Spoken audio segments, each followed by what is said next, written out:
The appearance of Russia's Sukhoi Su-57, NATO Felon, twin-engine stealth multirole fighter outside of Russia for the first time at China's Zhuhai 2024 International Air Show evoked the high level of interest that Moscow probably hoped for, but not in the way it transpired. Two of the aircraft were dispatched to the show. The first flew in last Monday, and the second was flown in on an An-124 cargo aircraft and reassembled once it arrived. The first Su-57 was to participate in flying demonstrations, while the other was set up as part of the static display. Visitors to the air show were allowed unrestricted access to the outside of the aircraft. And rather than being impressed by this jewel of Russian aviation, it sparked a deluge of derision on Chinese social media. Close-up photos and videos posted on the internet showed a wide range of defects that led to mockery and criticism that seemed to be accentuated by the obviously superior structural qualities of China's own fifth-generation fighter, the Chengdu J-20.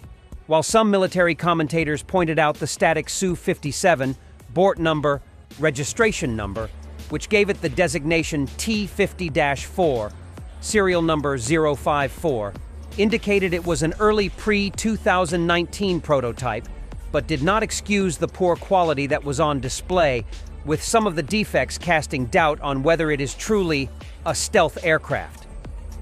In short, criticism centered on the following.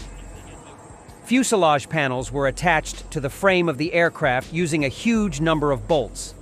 The heads of some protruded above the surface of the component.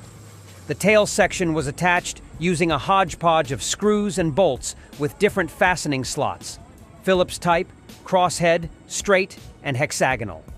The joints of the wings and the doors to the internal weapons compartment with other elements of the fuselage were poorly fitting.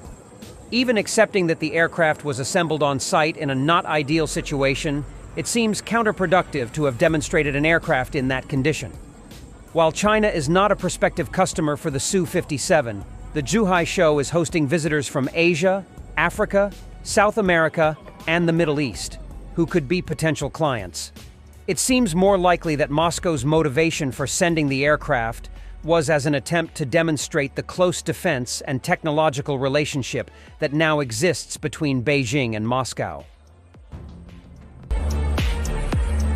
The motorized battalion within the 10th Mountain Assault Brigade took out Russian heavy equipment, including a T-90M Proriv tank with its turret covered in Contact 1 explosive reactive armor.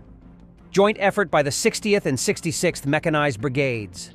Putin once boasted that the T-90 tank was the best in the world, claiming it could outperform Western armor on any battlefield. But in Ukraine, this supposed super tank has faced harsh reality. Ukrainian forces have decimated numerous T-90s, with advanced anti-tank missiles and drones targeting their weak points.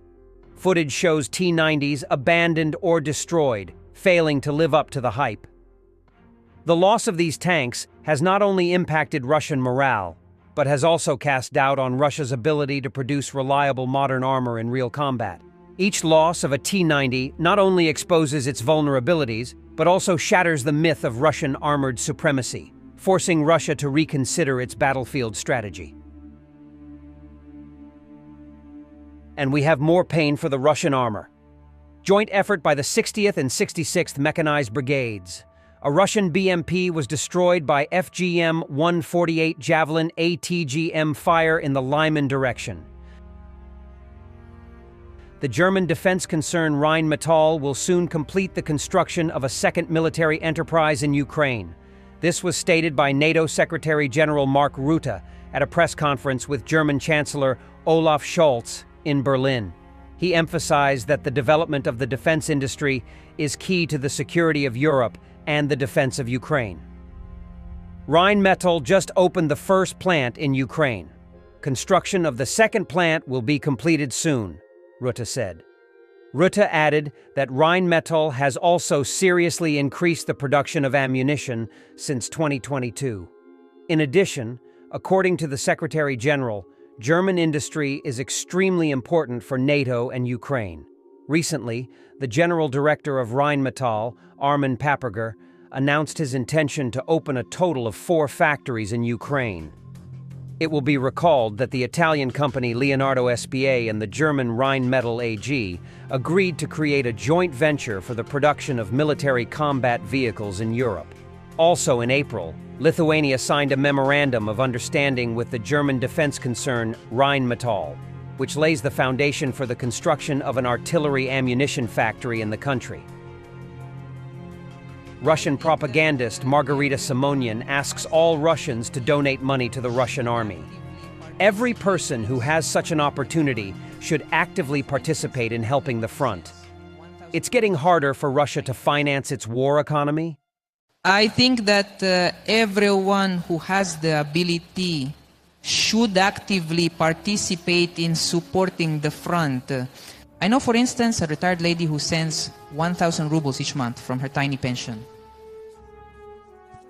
I am not necessarily calling on every pensioner to do this, but I would like to once again appeal to the wealthy, to affluent people. This is your absolute duty. It should be an internal law. The law right now, while the hostilities continue, is to help. Help civilians, help the front, help the units. If you do not know how, ask us. We have a lot of verified requests from specific units, detailing what needs to be bought, which drones, which anti-drone rifles, and much more. U.S. State Department, around 10,000 North Korean soldiers have been recorded in Russia's Kursk region and may enter battle in the coming days, per spokesperson Matthew Miller. Though participation hasn't been confirmed, if North Korean forces engage in combat, they will be legitimate targets, Miller emphasized. So we continue to be greatly concerned about the partnership between North Korea and Russia. You saw the Secretary speak to the fact on Thursday that North Korea has deployed as many as 10,000 troops to Russia, and that we were concerned that they would move to the front lines to enter the fight against Ukraine. As the Secretary said on Friday, that as many as 8,000 North Korean troops had made their way to Kursk. We now assess that as many as 10,000 have made their way to Kursk and could enter combat in the coming days. Are they in Kursk already? I mean, are they in combat already? So I have seen public reporting that they are. I can't speak to that definitively, but as we have said, we expected that it was likely that they would enter into combat against Ukrainian forces, and if they did, they would be legitimate military targets.